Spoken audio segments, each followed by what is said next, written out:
the issue is not homosexuality, as alleged by so many members, especially parliamentary leadership. The issue at hand is corruption. Corruption has become a cancer in this country, and some of us, we don't tolerate corruption. Personally, I was censured over nothing. Over nothing. They said I stole land. From there, that no, there is no land she stole, but she's in discipline. Discipline over what? Because they fear some of us who come out and talk about some of these vices, which are very, very negative. Put them out, because that will be a signal to the population that they are corrupt and they support corruption.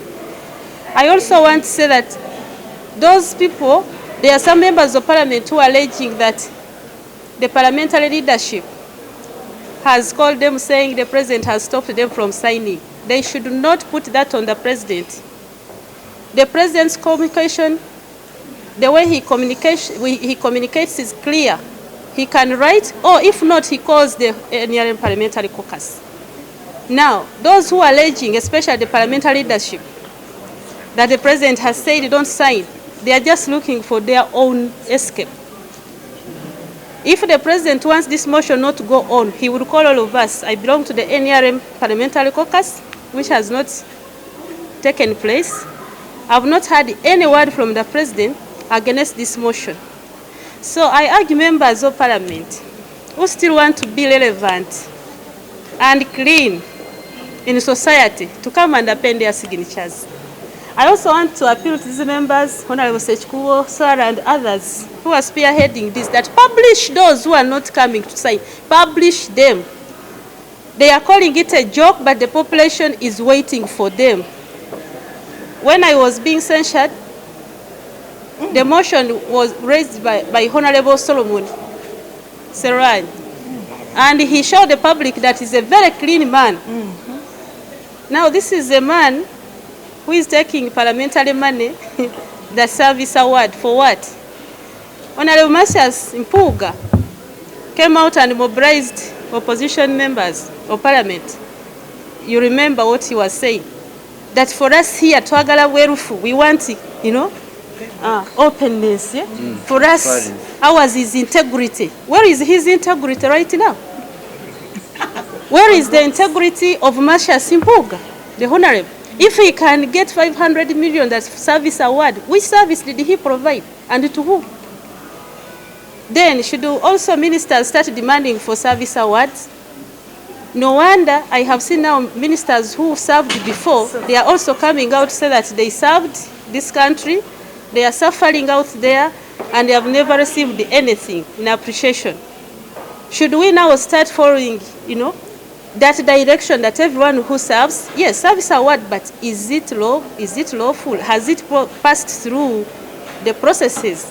So these are members who have taken public funds in a manner of abusing and undermining the people who sent them to this house. So they should be removed, but even these ones who are supporting them, they fall in the same basket. So I'm sure that this motion will go through, because I have no doubt that there are so many other members of parliament who don't support what is happening in parliament. The parliamentary commissioners, they became like, I don't know how to describe them in this house. They walk showing other members like as if they are under them. They will never lack a fuel. When other members are saying, I don't have fuel to go to the constituency, for them, they are always saying, how can I borrow? Can I give you some? Who are you? They will never lack anything. So that must stop. And I have appended my signature. I also appeal to members of cabinet. Unless if you are not a member of parliament. But if you know that you are not an ex-official, let them come and append their signature. Kumotion eno. Eyaba honorable banange abakulembeddwa mu honorable Sechikubo eyalwawo nedda ennyo okuwalaga ensi n'ekibiina kyange ky'NRM siwagira nguzi. Enguzi mu parliament muno esusse, ffe ng'abamu abalinako ebiwandiiko ebiri hidden, bw'obitunulamu weewuunya n'okwewuunya ani kalaani wa parliament eno. agaba ssente mu ngeri y'ekyeyononere ezitalina kye ziraga zigenze kukola. Mbadde nsaba bannange abatanaba kuteekako mikono ku kiwandiiko kino nti banguwe embiro. Bwe batakikole, nsaba abantu baffe abatuleeta mu Parliament wano mubajjemu obwesige bwe banaakomawo mu kalulu, kuba bajja kuba tebalina makulu, bajja kuba babalaze nti bawagira enguzi. Waliwo abantu wano ababadde beefuula nti bo beerufu nga Honorable Masias Mpuuga. Nze saalina corruption yonna, naye yali avayo n'agamba twagala Parliament ebeere njerufu, twagala integrity. Kati ye obwerufu bwe sibulaba. Tetwagala bintu bino kuyingibwamu bantu b'amadiini, bya buwangwa, bikimanya mu muteesaganye. Teri kuteesaganya ku nguzi. Ekibiina kyaffe ky'NRM kiri ku losing support ku ground. Buli gye tugenda abantu batugamba naye enguzi esensedde Parliament. Kati nze nga atagiwagira ate nga nkyayagala ekibiina kyange kibeere mu buyinza ntaddeko omukono. So mbadde nsaba bonna abatanaba kuteekako mukono bajje bateekeko.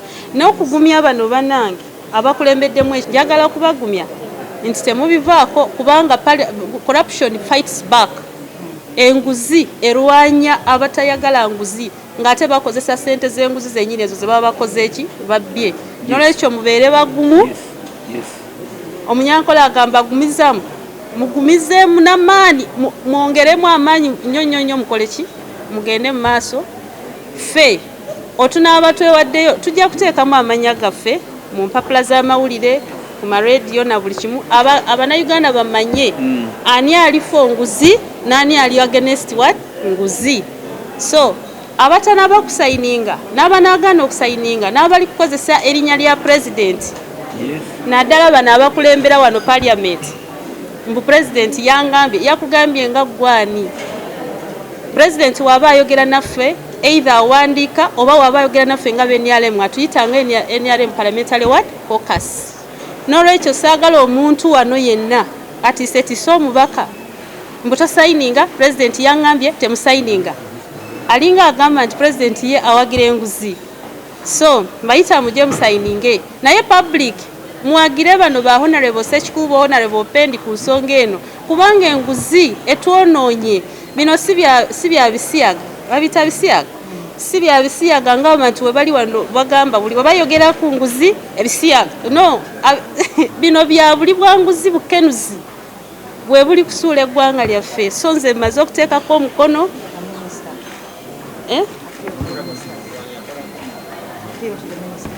ne ba ministers okujjako nga minister ali ex official, naye omanyi nti walondebwa bantu kujja kuba kulembera mu Parliament muno ate nga watekinga oath wano. Nsaba ojja oteekeko omukono, naye bw'oba totaddeeko omukono abalonzi bakulinze, kuba abantu baffe bakooye. Abantu ba bulijjo bakooye enguzi mu Uganda muno. Tewali muntu avaayo okulwanyisa nguzi. Aigigi atya buti ebitongole byonna ebirwanyisa enguzi babitiisatiisa. Bano abalala bavaayo okuyogerako babagoba ku mirimu.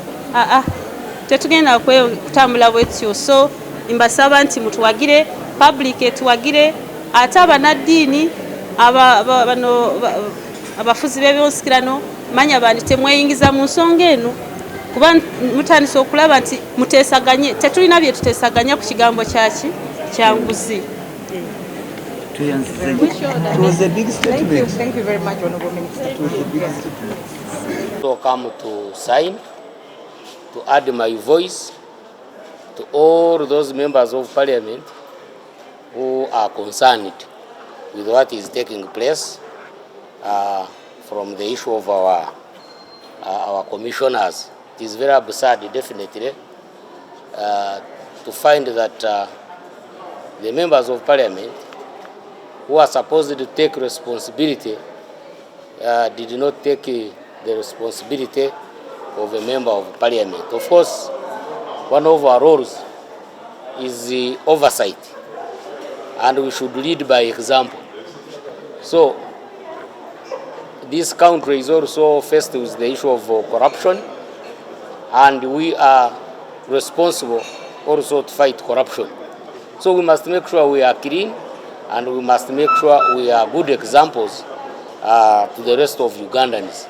I therefore want to append my signature on the proposed motion to censure the commissioners. Rutaigwa Elisa, a member of parliament for Kunjiri municipality, so come to sign to add my voice to all those members of parliament who are concerned with what is taking place from the issue of our commissioners. It is very absurd, definitely, to find that the members of parliament who are supposed to take responsibility did not take the responsibility of a member of parliament. Of course, one of our roles is the oversight, and we should lead by example. So this country is also faced with the issue of corruption, and we are responsible also to fight corruption. So we must make sure we are clean, and we must make sure we are good examples to the rest of Ugandans. I therefore want to append my signature on the proposed motion to censure the commissioners. Rutaigwa Elisa, a member of parliament for Kunjiri municipality. Ato nyombese kino kyokka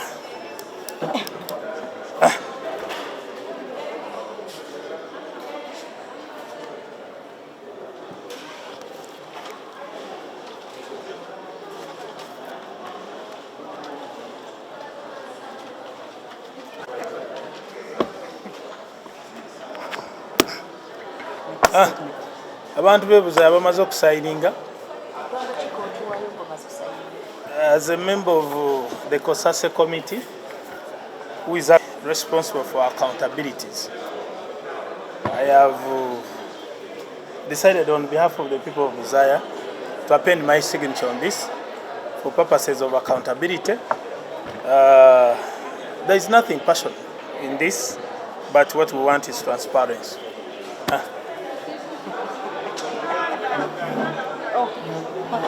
Nga member wa COSASE otunoonyereza ku simbiza omuwi w'omusolo ntaddeko omukono leero tusobola okulabika nti ne kino ekiri ntano ekiri owaffe tusobola okinoonyerezaako labike nti tuwa Abannayuganda obwenkanya.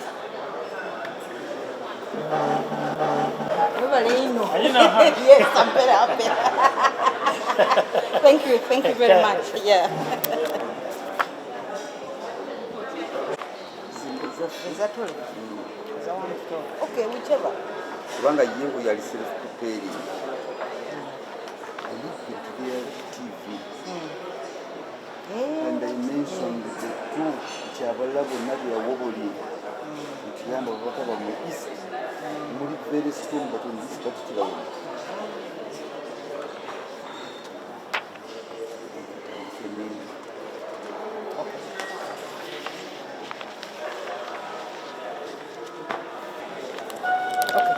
Prepare this, but we need a better pen.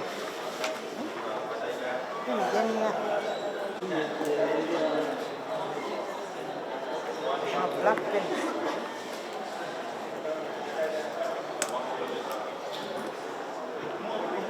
It's black? Black. Blue, black. Blue. Black. Black. Black. Later, you black, then as you know, also circulate.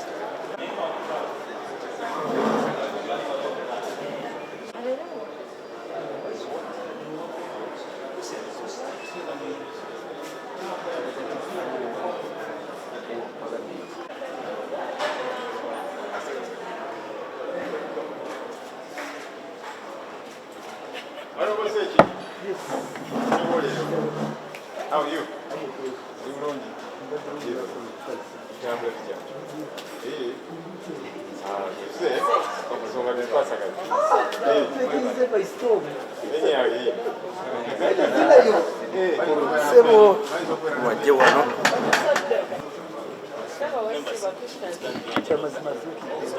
Members.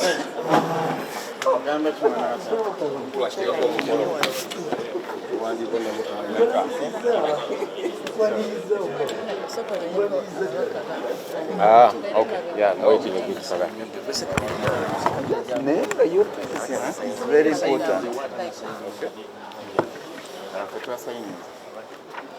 Signatures for the motion for removal of commissioners. Honorable Silwani, Honorable Esther Foyechan, Honorable Sia Kampulira, and Honorable Matthias Mpuga.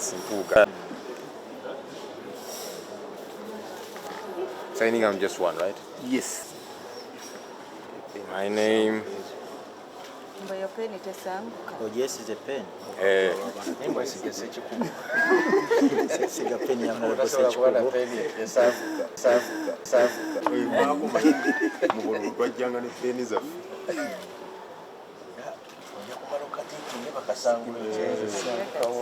My telephone number. Inateka keri manyagange. Nizo kwagala kunsindikira. Thank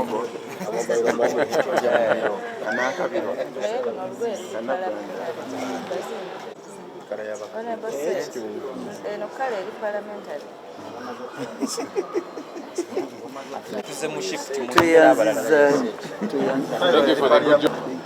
We are on course. We are on the right course. What we are doing is the right thing. So, I take the opportunity to thank you on behalf of my colleagues, the seconders and promoters of the motion, for lead example, walking the talk on matters of transparency and accountability. Thank you so much. Thank you. Thank you. Thank you, Honorable Sarah. Thank you very much for coming on board.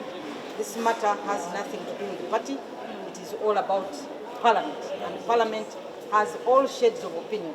We have the independents, we have the opposition, and we have the ruling party. So thank you so much. Let us stand together in the fight against corruption. In this Parliament. Thank you. Some of our colleagues also have not signed. So I've come to sign this censure motion for removal of commissioners. I want to firstly appreciate colleagues who are spearheading this. The Honorable Theodore Sechikubo, Honorable Sarah Opendi, who are joined to launch it by Honorable Patrick Nsamba, Honorable Seungu, and others. This is very imperative. And for us in NUP, it vindicates us because when we raised an alarm over this issue regarding our commissioner, some people thought this is an internal party fight. And they kept saying, wait a minute, why are you digressing from the critical issue of money that people sat and irregularly ourselves? So we are vindicated because this clearly shows it's not an internal party fight of NUP. Honorable Sechikubo does not belong to NUP. Neither does Honorable Sarah Opendi and the other dozens of members of Parliament that have signed. What happened is an irregularity.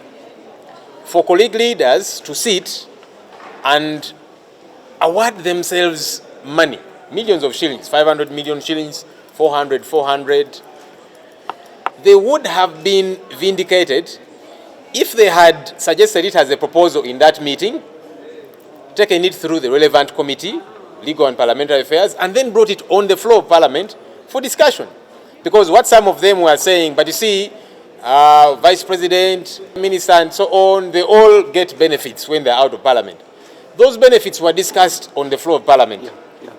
Even when some of us disagree with the entirety of all those benefits, but at least they were passed on the floor of Parliament. This particular service award, where was it passed? For people to sit quietly amongst themselves, and they do it in a very hasty manner. I was at a function in Kalungu a couple of weeks ago, where the Prime Minister, Right Honorable Robin Anabanja, came for the same function. And when I was pressing her about Mabati theft, she said, but Lop, why do you keep calling me a thief? Did you see me among those who sat in a commission meeting and awarded themselves money, even when she's a member of the commission? So even her, she seemed to have been pointing fingers. This was problematic. I did hear the Deputy Secretary General of the NRM, the Honorable Rose Namayanja, who spoke out about this very issue in the past couple of days, and she said this was wrong. And that's good. You see, on matters to do with taxpayers' money, as I have always said on the floor of Parliament, we need to detach our parties. You know, when we were discussing matters of taxation, budget, and so on, I kept telling colleagues in the NRM that, look, let's think about our constituents. Let's think about the health centers in those constituencies, think about the roads, the infrastructure, and so on. They are not any better in your constituency. And I'm glad that people are waking up to that reality. So this that was done is wrong, and that's one motion to say that no, once an illegality happens, there must be sanctions. There must be something that happens as a result of an irregularity. So it completely vindicates us, and I would like to encourage our colleagues. Parliament is currently in recess, so some colleagues are not here. They're still deep in their constituencies. They have promised us that they're going to keep coming to sign. So I want to encourage colleagues in the opposition, let's keep coming to sign so that we sanitize this institution and our country. I know there are many other challenges we need to deal with. There's corruption at grand scales that we also need to deal with. But this is a good start. This is a step in the right direction. So let's begin. Even a journey of 1,000 miles begins with one step. So this is a good step. So those who are sick, so those who are sick, so those who are sick, so those who are sick, so those who are sick, so those who are sick, so those who are sick, so those who... And so we shall keep coming to do a proper cleansing for the good of our country. Just one question about in English. Yes, please. I am wondering whether you waited for just that opportunity to be vindicated over this, wondering whether actually you or... Our neck of the party did sit, and we said since NEC is the one that endorsed Honorable Mpuga, the NEC rescinded that endorsement. So we took action as a party. We also relinquished him of the position of Deputy President of the party. So no one can say that as a party we just talked about these things. Yeah, we did take action, and as we were making the alarm, while some people were saying this is an internal fight of NUP, we are glad that to be an internal fight. And our colleagues in the NRM have come on board because they are members. They are saying, what the Honorable Sechikubos and others are saying is that NUP has spoken out about their commissioner. But even them in the NRM, they have actually 3 commissioners, and they are saying they also want action taken against their many commissioners. And we are glad we are moving in that direction.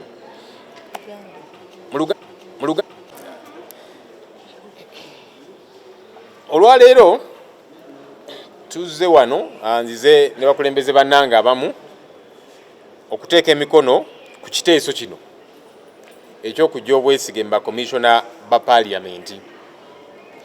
Ffe mu NUP twakuba enduulu ne tugamba bannange waliwo wano abaawuuta supu y'abannansi mu katale. Abantu abamu ne balowooza nti azino just intalo za NUP. Naye tuli basanyufu nti gye kigenda ne bannaffe aba NRM nabo balabye nti ensonga nno aba NUP gye bazze boogerako erimu eggumba, kubanga n'aba NRM nabo balina ba commissioners 3. Bannaffe bano kye baakola kikyamu mu mateeka na mu buli ngeri yonna. Baatuula bo nga bo ne basalawo okwegabira ssente mu nkukutu. Oba oli awo tekyali badde kibi nnyo singa baakiyisanga kiteeso. Ekiteeso kino kigenze mu kakiiko ka paalamenti akakwatibwa ku nsonga zino, then ekiteeso ne kijja wano ku floor ya paalamenti ne tukiteesaako, kubanga abamu baali bagamba nti vice president, prime minister, speaker n'abalala nabo balina akasiimo ke bafuna nga bavudde mu ntebe. Newankubadde ffe abamu tetukkaanya na ngeri obusiimo obwo gye buli, kubanga osanga omuntu eyali vice president ate yaliko ne speaker afuna akasiimo aka offices ezo zonna ebyo tubiwakanyira nga binoterera. Naye at least kyateesebwako wano mu parliament ne kiyisibwa. Kaakati kano akasiimo k'abannaffe kaateesebwako wa y'abaffe bali bakayingira mu office nga bakamalamu emyezi nga n'omwaka tegunnawera ne batuula ne bagamba katwesiime. Mweyanza ki, mwesiima ki nga temunnaweza na mwaka mu bifo bye mulimu? Muba mweyebaza biki? Ate nga bwe mutudde ku nsonga eyo ne muziyisa ne bannammwe abamu abaatiibwa commission balinga abatakkaanya na nsonga eno. Nali e Kalungu eyo ku mukolo ogumu Oweekitiibwa Nabbanja naye najja ne ntandika okumubuuza ku nsonga z'amabaati. N'agamba naye loopu lwaki ompita omubbi? Nze wandabako mu komishoni n'abo abaatula ne beegabira ssente. Kati Oweekitiibwa Nabbanja naye ng'agamba nti bano kye baakola alinga atakkaanya nakyo. Nawulira Oweekitiibwa Rose Namayanja, Deputy Secretary General wa NRM, yavaayo n'ayogera ku nsonga gamba nti newankubadde wa NRM naye takkiriziganya na nsonga eno engeri gye yakwatibwamu. So bannaffe kye baakola kikyamu. Era tuli basanyufu nti mu NUP tuze twogera ku nsonga zino ng'abamu bagamba ezo just ntalo eza NUP naki. Kati kino kikulaga nti zino si ntalo mu NUP. Oweekitiibwa Ssekikubo si wa NUP, wa NRM n'abalala bazze basayininga aba NRM nabo bagamba nti tusooke tujje ebyobufuzi mu nsonga zino ekyakolebwa kikyamu. Era twagala okukubiriza bannaffe abalala batannasayininga kubanga Parliament eri mu recess. Bannaffe abalala bakyali mu byalo mu constituency zaabwe naye batusuubiza nti bajja funa akadde bajje basayininge mu wiiki eno. Tukwasaganye ensonga zino tutandike okwetereeza. Ntera okugamba bannange mu Parliament omwo nti omusolo tuziggyemu ebyobufuzi ebibiina byaffe naki kubanga ffenna gye tuva oba oli wa kibiina ki oba oli wa kibiina ki olina abantu b'okiikirira abaagala eddagala mu malwaliro abaagala enguudo zikolebwe n'ebirala service delivery. So ffenna kitukwatako nti ssente bwe ziba nga zikozesebwa bwe ziti mu lukujjukujju ffenna kitukusa.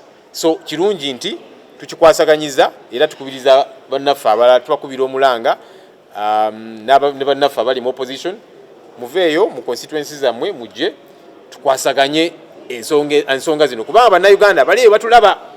Bulijjo twogera ku buli bw'enguzi, bulijjo twogera ku ssente y'omuwoomusolo engeri gyebbibwa n'engeri gyekozesebwa obubi. Kati bannayuganda bagamba nti kale eno ntandikwa balindiridde sayininze baani abatasayininze abatafa ku ssente y'omuwoomusolo. Ndowooza byebyo. Kale ne bannaffe abalala nabo bagenda kusayininga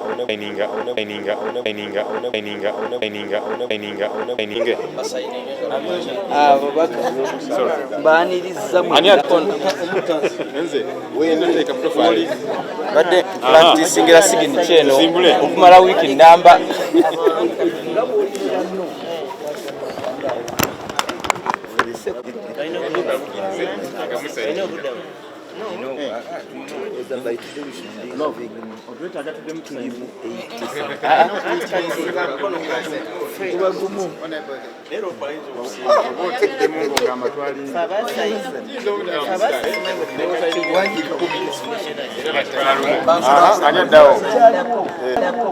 mutanzige tusayininga bamwogeredde amaze okwongera gamba bannakalungu abekalungu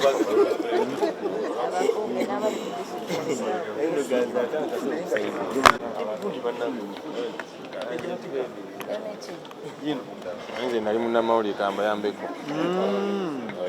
kati wanyumvabuse kyabijjukira tondaba eyo ansanda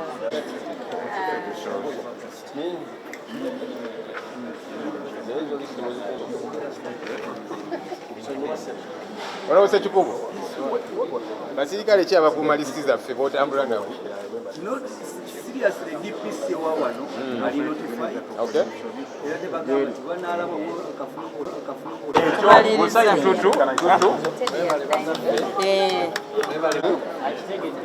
But it's okay. Still, they were signing a kumi emirundi. They'll count once. Awo ensonga bagitutegeera eri serious. It's okay. It's okay. Kubanga eventually they were signing a bingi, they will count you as one. Yeah. Why you might want to do it ceremonially. No, with your presence. It's okay. You can sign it. Maniza. Okay. Anya dao. It's okay. I'm sure the media will reach out to you.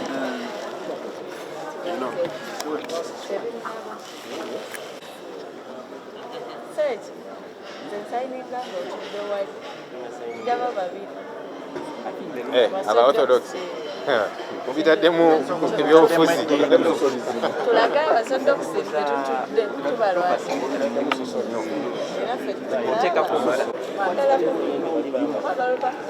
Sayinganga mu China. Aliwa ebyaddala the godfather way, the godfather way.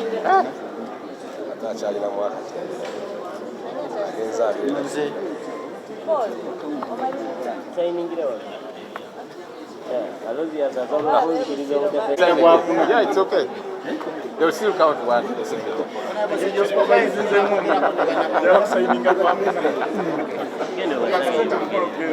Hello, Hassan, what is that? Buli mwa sayinize. Sinaba naye. Honorable Sechi. Abala bacha sayini. I think you can sit too. So that you take it. Acho what is that? Kucha ina abalala.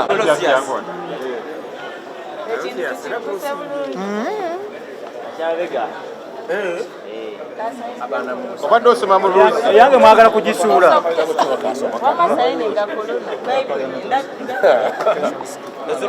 Yaje abagamba soma mateekani mufakire. Soko lekona amalize nati. Paula amaliriza. Paula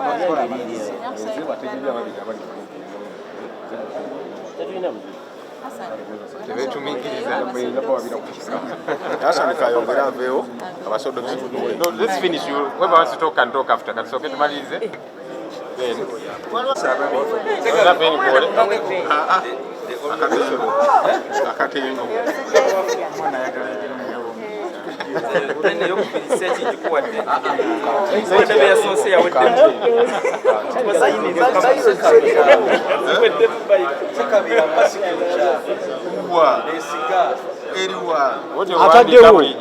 Ataddewo ono mulabi ataddewo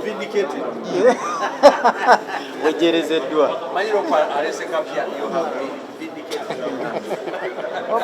Musoma.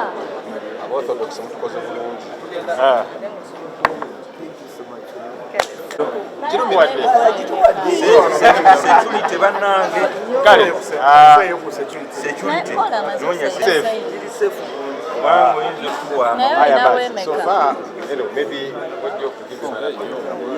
By the end of tomorrow, okay, we are expecting our dispatch. Okay. And what about the oh, very mobilizing. Sebastian,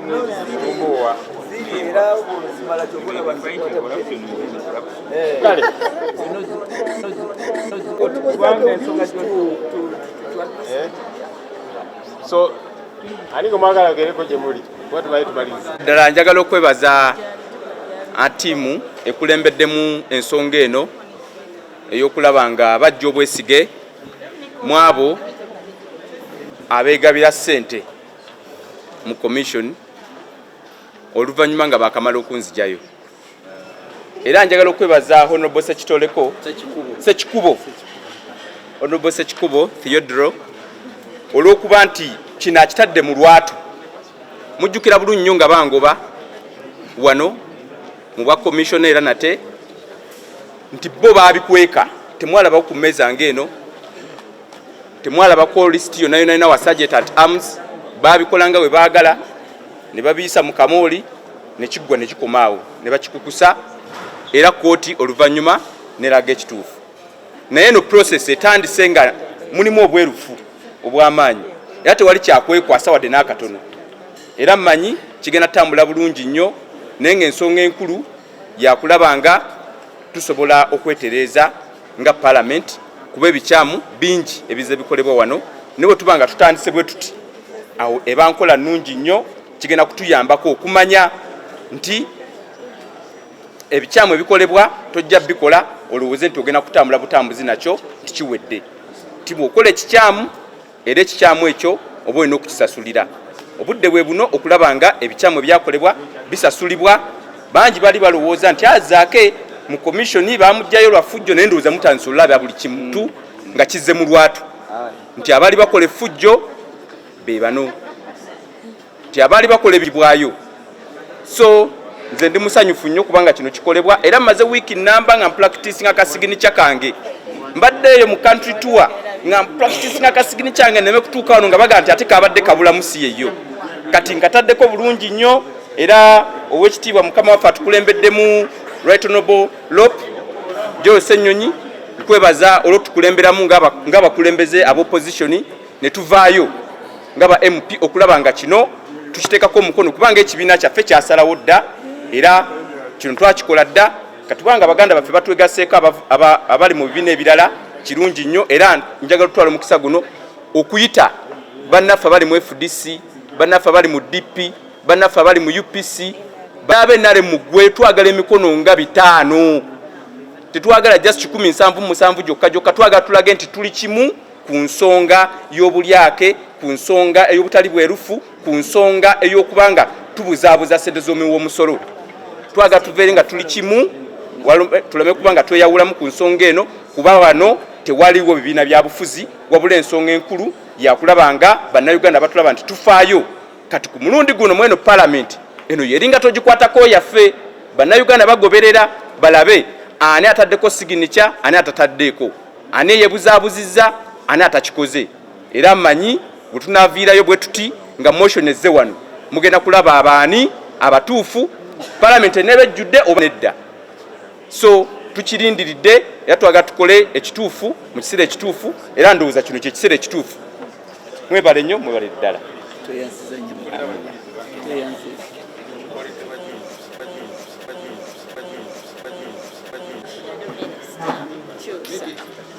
Muluzungu, Ugandans are watching. A lot of things have happened in our country, and as leaders entrusted in position of responsibility as members of Parliament. Honorable Ssekikubo n'ababaka ba Parliament abalala olw'okuvaayo ate okulaga ekkubo ettuufu nga bwe tulina okutambulira ffe nga bamemba ba Parliament ng'endabirwamu oluusi kugamba kyetulabikiramu ne kyetuweereza mu bantu baffe aba bulijjo ekyo ekikkirizibwa naddala mu baana abato mu bavubuka mu bakadde n'abo abatulonda okututeeka waneeno bakomishona bakiikirira ffe nga ababaka ba Parliament ate naffe tuleetebwa wano mu lukiiko olukulu olw'eggwanga abantu abatulonda abantu ba bulijjo kati bwe tubeerako ne kitwandiise dent ey'obulyake ey'obubbi ey'obulimba so ffe nga abamu tuvaayo ne tweyawula mu bangi oba mu abo abakola ate ekyo ne twogera nti obubbi bubi obulimba bubi obulyake bubi bwekiti bwe kirina okubeera tulowooleze ku bantu abangi so si abantu abamu okwerowoozaako ng'abantu ab'olubatu mu ggwanga we kiri nti ng'enguudo mbi mu ggwanga we liri nti eddagala malwaliro temuli mu ggwanga we liri nti ng'ebyenjigiriza si bye bituukiridde nnyo ensimbi zigenda we zirina okukola ki okwetaagisibwa abantu bonna so ababaka ba Parliament abavudde ne bataswala ne batatiiririra nti obaani oba ne batatya nti oba sipiika ajja bakola kino obaani naye ne bavaayo aba-NRM aba DP aba NUP mwebale nnyo naye ate tuyita n'abo abalala nti baveeyo balage eggwanga ki kye bakola ki kye bakkiririzaamu mwebale nnyo mwebalire ddala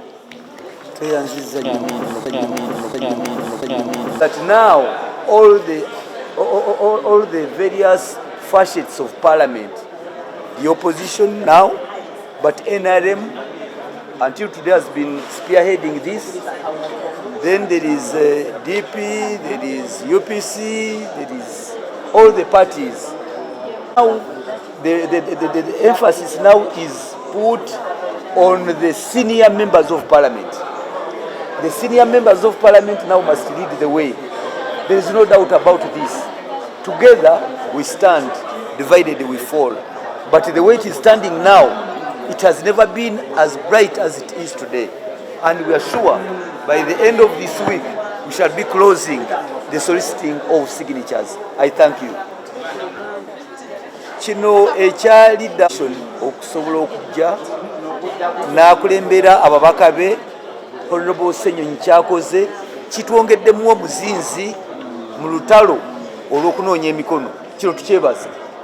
Naye era kyeraze bulungi nti nno eri okunoonya emikono si kya NRM yokka, si kya NUP, si kya FDC, si kya UPC, si kya ebibiina byonna ne ba independence bonna bazine basayininga. Kale n'olwekyo kituwadde embavu y'amaanyi kituwadde endasi era nkakasa nga weekend wenaggwerako tujja kubanga emikono tulina kasero egyetaaga era nkowoola abo bakyaliyo mukomewo okuva mu byalo basiniya ba paalamenti bwe balina okulaga aba paalamenti ki bwe tunaatambula naye neyanziza neyanzeege ate era mulimu n'abalala badde batasuubirwa kati bwolaba honobo muzaala ateeka omukono ayambye nnyo nabbulula ekitundu kye busoga bakulu nnyo mu byobufuzi bya wano naye honobo muzaale honobo azze honobo teira yasoose jjo awamu ne honobo makowa Margaret be basatu abavuddeyo abakugu ennyo betusibiddeko olukoba n'olwekyo mwabasigaddeyo temulwayo mujje ekintu nga tetunaggalawo kubanga tugenda kuggalawo ate kati mwebali nnyo mwebali ddala tosobola kubeera mubaka wa paalamenti ng'ogamba nti olwanyisa bitongole bya gavumenti biryanguzi kubanga gye gimu ku mirimu paalamenti gyekola yena ate n'olabikira mu kulya enguzi kale tulina okwekuba mu ttooki ngaffe era nze nkikoze ku lw'abajulizi bano mmanja nsayininze ku lwabwe nsayininze ku lw'abantu ba Katikamu North okulaba nti tuteekawo accountability ku ssente y'omuwi w'omusolo ng'omulimu gwaffe abaka ba paalamenti mu politics tukuziika oli mulamu tukuziika olaba leero tuziiseeyo omu nsaba nze mbambeero anaasembayo kubaziikibwa kasitoba nga okwatibbwa mu bumenyi bw'amateeka